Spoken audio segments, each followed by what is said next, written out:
Fluid dynamics is a deep field that has a lot of neat stuff in it, and we're going to touch on some basics of it right here.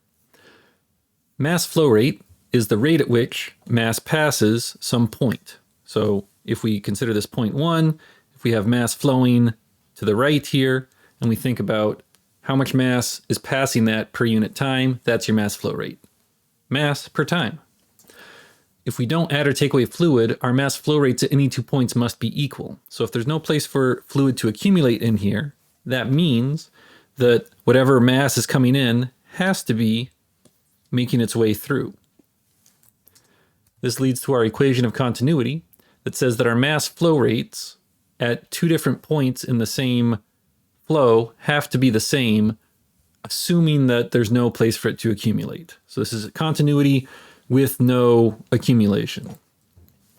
Our mass flow rate is equal to density times our volumetric flow rate. But because we use V for velocity of flow as well, we're going to call our volumetric flow rate Q here.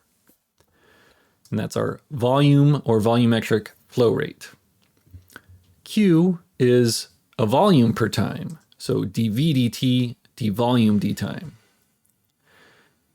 Your volume is equal to your cross-sectional area times some distance that you travel, which if you then propagate that, you get that cross-sectional area that doesn't change over time, times dx dt, where dx dt is the average volume of flow.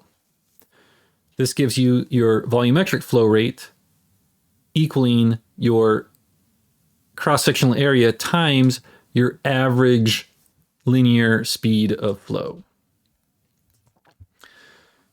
We can then substitute in that Q is equal to AV, where again that V is our average linear velocity.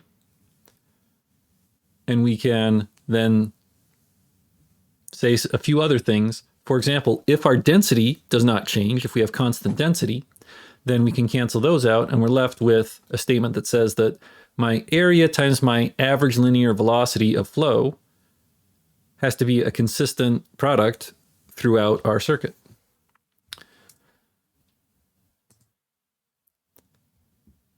There we'll note Q equals AV.